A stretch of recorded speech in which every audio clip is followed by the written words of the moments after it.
Hi, this is Alex from Groovy Entertainment. Today we got another book on record episode to do. Today's book is The Chipmunks Alvin Goes Wild from 1985. So let's get started.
Hello, everyone, and welcome to your Chipmunk Read-Along book. Every time you hear Alvin sound his harmonica,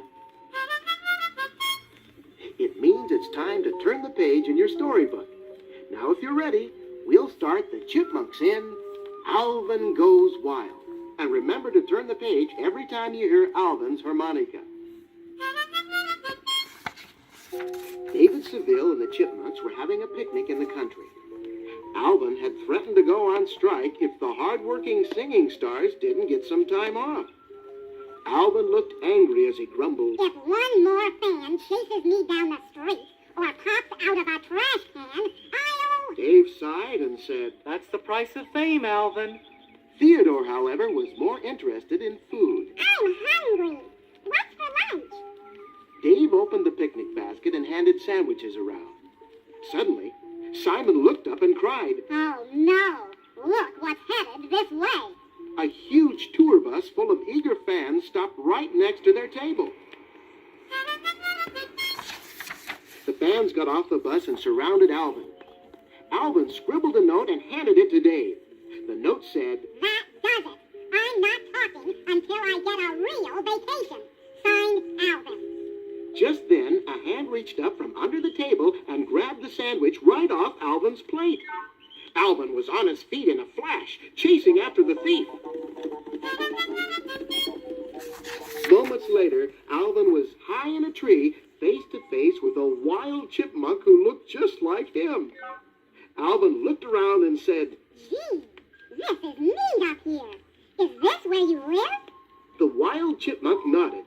Then he started gobbling Alvin's sandwich, just in case Alvin planned to take it back. But Alvin had other plans. "How would you like all the food you can eat?" He asked the wild chipmunk. Alvin's double nodded again. "Great! Said Alvin with a gleam in his eye.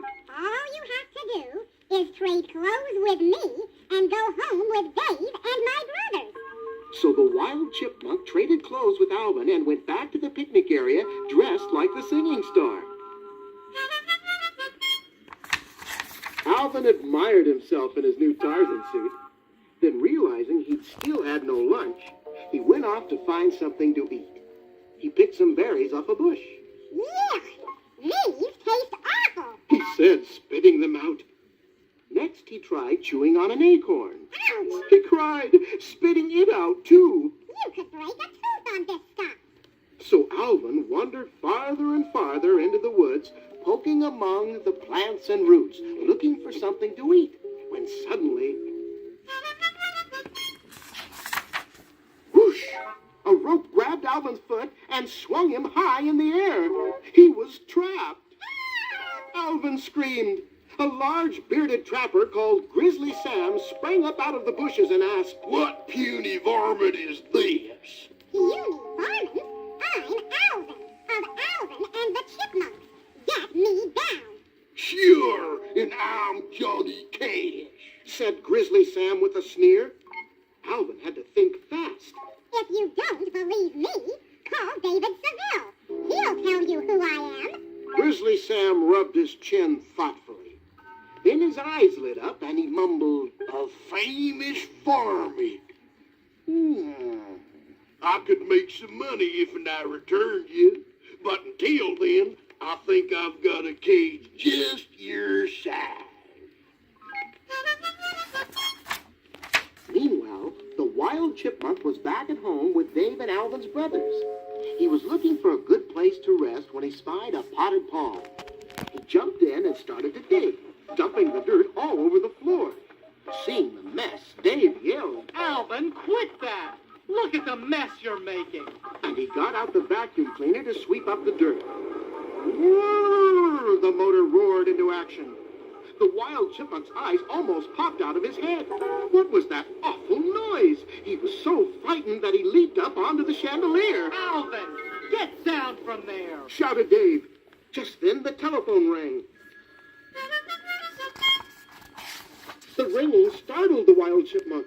He fell from the chandelier onto Dave's head just as Dave picked up the phone. "Oh!" cried Dave in surprise. "David Seville, this here's Grizzly Sam. Got a critter here named Alvin who says he's yourn. For a small sum of money, you can have him back again." What kind of prank is this? All my boys are home. Dave yelled and slammed down the phone. Imagine that grizzly Sam telling me he had you, Alvin. Now get off my head and go get ready for dinner. We're going to your favorite restaurant.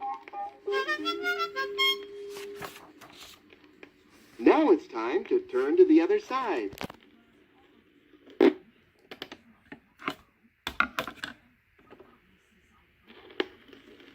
Soon Dave and the chipmunks were sitting in the restaurant, the fanciest one in town.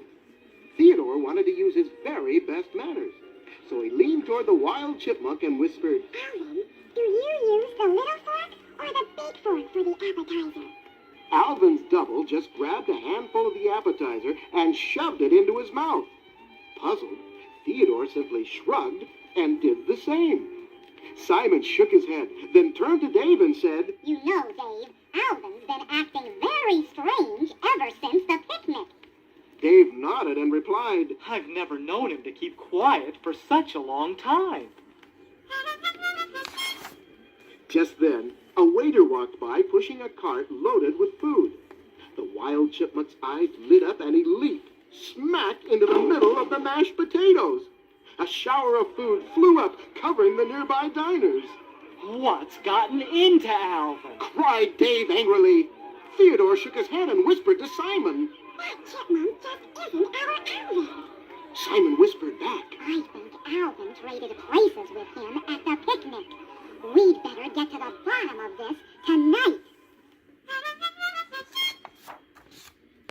That evening, when Simon and Theodore questioned the wild chipmunk, they realized Alvin was still in the woods, and that Grizzly Sam hadn't been fooling when he called Dave. Alvin had been captured and needed to be rescued fast. After all, the chipmunks had a concert the next afternoon. So Simon, Theodore, and the wild chipmunk got up at dawn and hiked through the woods to Grizzly Sam's cabin. Theodore set up a huge cage outside the front door and waited there. The wild chipmunk stood outside the window as Simon climbed onto the roof, took a deep breath, and dropped down the chimney. Whoosh! Simon landed in a pile of ashes. Phew! He spat. Alvin sat sadly in a cage in the room. But when he spotted his brother, he perked right up. Simon, boy, am I glad. Keep it down. You'll wake Grizzly Sam. Whispered Simon as he opened the cage. Then the two chipmunks hid behind a pile of firewood. Soon, they heard a clink. Clink. It was Alvin's double still outside, tapping against the window. Grizzly Sam awoke with a snort. Alvin, you get back in here! Sam went running out the front door and right into the waiting cage. Theodore slammed the cage door with a clang. Overjoyed, the chipmunks danced around the cage. Yelled Theodore. You sure did. Exclaimed Alvin. Boy, I'm glad to see you guys again. This nuts and berries life is for the birds. After Alvin and his double changed back into their own clothes, Theodore said to the wild chipmunk, Thanks for all your help. Then the 4 chipmunks all shook hands, and the wild chipmunk scampered off happily into the woods. Simon then reminded his brothers, Hey, let's move it. We're due on stage at the Forum in 2 hours. Soon, Alvin, Simon, and Theodore were traveling down the highway on the fastest thing they could find, a tricycle. Faster, Alvin, faster. Simon called to Alvin, who was pedaling. We'll never make it. My legs are getting tired. Alvin complained. Honking cars backed up behind them for miles, creating a huge traffic jam. A car with a flashing red light and a siren sped toward them. Theodore turned around when he heard the siren and told his brothers, Don't look now, guys, but here comes the police. Meanwhile, back at the house, Dave was frantic when he saw the time. Don't those guys know they go on stage in an hour? Maybe I've been too hard on them. I'll give them a 2-week vacation if they'll just come back. Then Dave found a note by the phone. It said, Dear Dave, we took Alvin for a little walk. See you at the concert. Signed, Simon and Theodore. A little walk? Are they kidding? cried Dave, and he rushed to the Forum. When he arrived, it was showtime, and there was no sign of his boys. Inside the Forum, the impatient fans started chanting, We want the chipmunks! We want the chipmunks! At that moment, a police car was pulling up outside the Forum. The 3 chipmunks jumped out and ran toward the hall. Alvin called back over his shoulder, Thanks for the lift, officer. We'll send you free tickets to our next concert. The chipmunks raced past Dave, threw on their costumes, and ran onto the stage. A huge round of applause greeted them. Alvin, I love you. Someone cried out from the audience. This is the place for me. Alvin said to himself, and the chipmunks began to sing.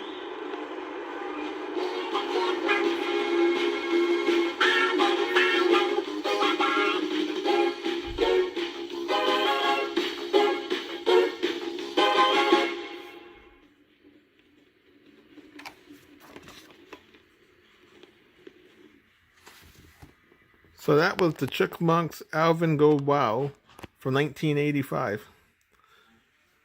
So please like and subscribe, share and comment, and have a groovy day. And our next book will be The Wuzzies.